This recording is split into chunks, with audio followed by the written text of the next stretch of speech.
தூக்கப்படும் சீனியர்கள், துண்டாகும் மாவட்டங்கள். ஸ்டாலினின் master sketch. 78 to 100 DMK plan. தூக்கப்படும் சீனியர்கள், துண்டாகும் மாவட்டங்கள். ஸ்டாலினின் master sketch. 78 to 100 DMK plan. Chennai Anna Arivalayam இப்போது செம்ம பரபரப்பின் உச்சத்தில் இருக்கிறது. தேர்தல் கள நிலவரங்கள் மற்றும் உட்கட்சி விவகாரங்கள் தொடர்பாக திமுக தலைமை நடத்திய அவசர ஆலோசனை கூட்டம் கட்சியின் அடிமட்ட கட்டமைப்பு வரை மிகப்பெரிய அதிர்வலைகளை உருவாக்க தொடங்கியுள்ளது என்றே சொல்லலாம். நாளைய தினம் மிக முக்கிய சம்பவம் ஒன்று நடக்கப் போகிறது. அது என்ன தெரியுமா? திமுக தலைவர் மு.க. ஸ்டாலின் தலைமையில் நடைபெற்ற உயர்மட்ட ஆலோசனையில் கட்சியின் பொதுச் செயலாளர் துரைமுருகன், துணை பொதுச் செயலாளர் கனிமொழி உள்ளிட்ட மிக முக்கிய நிர்வாகிகள் மட்டுமே பங்கேற்றனர். கட்சியின் எதிர்கால போக்கை மாற்றி அமைக்கக்கூடிய மிக முக்கியமான முடிவுகள் இந்த மூடிய அறை கூட்டத்தில் விவாதிக்கப்பட்டதாக அறிவாலய வட்டாரங்கள் கசியவிட்டுள்ளன. சமீபத்தில் அமைக்கப்பட்ட கள ஆய்வு குழு மாநிலம் முழுவதும் சுற்றுப்பயணம் செய்து தங்களது இரகசிய அறிக்கையை கட்சி தலைமையிடம் நாளை சமர்ப்பிக்கப் போகிறது. அந்த அறிக்கையின் அடிப்படையில் கட்சி ரீதியாக மிக பிரம்மாண்டமான மற்றும் அதிரடியான மாற்றங்களை செய்ய ஸ்டாலின் திட்டமிட்டுள்ளாராம்.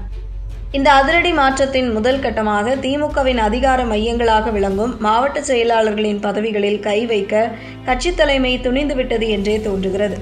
ஏனென்றால் திமுகவில் மொத்தம் 78 மாவட்ட செயலாளர்கள் மட்டுமே செயல்பாட்டில் உள்ளனர். இவர்களின் பெரும்பாலானோரின் கட்டுப்பாட்டில் குறைந்தபட்சம் 2 தொகுதிகள் முதல் அதிகபட்சம் 6 சட்டப்பேரவை தொகுதிகள் வரை உள்ளன. இவ்வளவு பெரிய பரப்பளவை ஒரே நபர் கவனிப்பதால் கட்சி பணிகளில் தொய்வு ஏற்படுவதாக தலைமைக்கு புகார்கள் சென்றுள்ளன. இவைகளை சரி செய்யும் பொருட்டு மாவட்ட செயலாளர்களின் எண்ணிக்கையை 78 என்ற எண்ணிக்கையிலிருந்து 100க்கும் மேல் அதிரடியாக உயர்த்த திமுக அதிரடி மாஸ்டர் பிளான் ஒன்றை தயார் செய்துள்ளதாக தெரிகிறது. இந்த புதிய திட்டத்தின்படி மாவட்டங்கள் மேலும் பல துண்டுகளாக பிரிக்கப்படும் பட்சத்தில் ஒரு மாவட்ட செயலாளரின் கீழ் குறைந்தபட்சம் 2 தொகுதிகள் முதல் அதிகபட்சமாக 4 தொகுதிகள் மட்டுமே வரும்.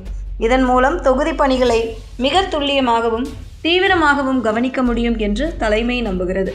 இந்த எல்லை மறுவரையறை பணிகள் எப்போது வேண்டுமானாலும் அதிகாரப்பூர்வமாக அறிவிக்கப்படலாம் என்ற எதிர்பார்ப்பு நிலவுகிறது. இந்த ஒட்டுமொத்த மாற்றத்தில் தொண்டர்களை மிகவும் உற்சாகப்படுத்தி இருப்பது என்ன தெரியுமா? புதிய மாவட்ட செயலாளர்கள் பதவிக்கு யாரை நியமிக்கப் போகிறார்கள் என்பதுதான். பல ஆண்டுகளாகவே எந்தவிதமான அங்கீகாரமும் எதிர்பாராமல் கட்சிக்காக உழைத்து தேய்ந்த மூத்த மற்றும் விசுவாசமான நிர்வாகிகளுக்கு இந்த முறை முன்னுரிமை தர ஸ்டாலின் பச்சை கொடி காட்டியுள்ளாராம்.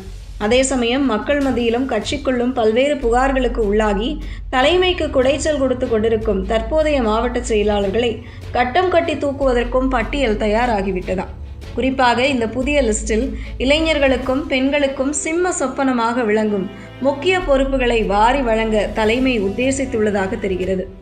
சீனியர்களின் ஆதிக்கத்தை குறைத்து புது ரத்தத்தை பாய்ச்சும் இந்த அதிரடி நடவடிக்கையால் தங்களுக்கு வாய்ப்பு கிடைக்குமா என்று திமுகவின் இளம் தலைமுறையினர் ஆவலோடு காத்து கொண்டிருக்க, மற்றொரு பக்கம் தங்களின் பதவி பறிபோய்விடுமோ என்ற அச்சத்தில் மாவட்ட செயலாளர்கள் கலக்கத்திலும் ஆழ்ந்துள்ளனர்.